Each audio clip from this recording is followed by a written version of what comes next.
Olá pessoal, tudo bem? Espero que vocês estejam bem, hein? Vamos começar aqui de onde nós paramos. Para assistir a tais cenas na Inglaterra, seria preciso voltar atrás 100 ou 200 anos, para um tempo no qual a diferença de status não representava uma diferença muito grande nos hábitos. A Inglaterra de Dickens já era dominada pela turma dos intrusos serão processados.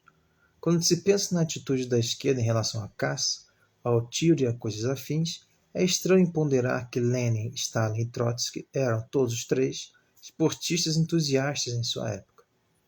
Mas pertenciam então a um país enorme e vazio, onde não havia necessariamente conexão entre esporte e snobismo, e o divórcio entre o campo e a cidade nunca foi muito completo.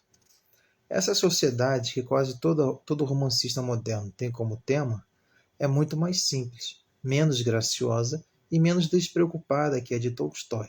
E captar isso tem sido um dos sinais de talento. Joyce estaria falseando os fatos se tivesse feito as pessoas em Dublinenses, algo assim, menos repugnantes do que são. Mas a vantagem natural fica com Tolstói, porque sendo todo o resto igual, quem não ia preferir escrever sobre Pierre e Natasha, a escrever sobre seduções furtivas em pensões ou sobre homens de negócios católicos bêbados comemorando uma escapada? Em seu livro sobre Joyce, o Sr. Harry Levin nos dá alguns detalhes biográficos, mas é incapaz de nos dizer muita coisa sobre o último ano de vida de Joyce. Tudo que sabemos é que quando os nazistas entraram na França, ele escapou atravessando a fronteira para a Suíça, para morrer cerca de um ano depois em sua velha casa em Zurique. Mesmo o paradeiro dos filhos de Joyce, ao que parece, não é tido como certo. Os críticos acadêmicos não resistiram a essa oportunidade de chutar o cadáver de Joyce. The Times dedicou-lhe um pobre, cauteloso, pequeno obituário.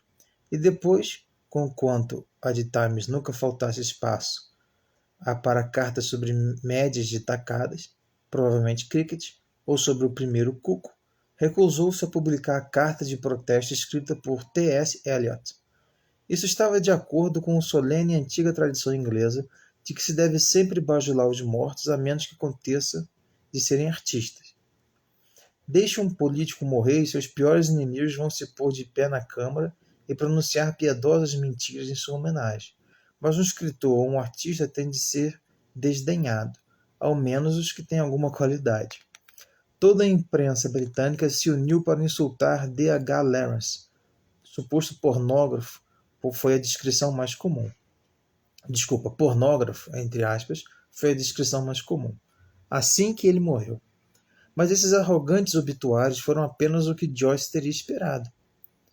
Ao colapso da França e à necessidade de fugir da Gestapo como um suspeito político comum, isso já era outra coisa. E quando a guerra terminar, será muito interessante descobrir o que Joyce achou sobre isso. Joyce foi um consciente exilado do filistinismo anglo-irlandês. A Irlanda recusava-se a aceitá-lo. A Inglaterra e a América mal o toleravam. Seus livros eram recusados para publicação, destruídos quando impressos por algum time de editor e banidos quando saíam, pirateados com a tácita conveniência das autoridades e, em todos os casos, ignorados, até a publicação de Ulisses. Ele sentia uma genuína mágoa e tinha extrema consciência disso. Mas também era seu objetivo ser um artista puro, entre aspas, acima das contendas, entre aspas, e indiferente à política. Escrever Ulisses na Suíça, com um passaporte austríaco e uma pensão inglesa, durante a guerra de 1914 e 1918, a qual não prestou atenção na medida do possível. Mas a guerra atual, como Joyce descobriu, não é de um tipo que se possa ser ignorada, e creio que deve tê-lo levado a refletir que uma escolha política é necessária, e que mesmo a estupidez é melhor que o totalitarismo. Interessante também esse ponto, né?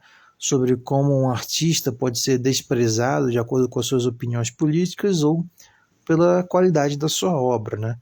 E que se você for um político importante, todo mundo vai puxar o seu saco. Se você for um artista, que nem aqui no Brasil, né? Artista chamado de vagabundo. Mas quem é que tem qualidade para ser um bom artista? São poucos, né? Mas esse capítulo é bem interessante, vocês não acham?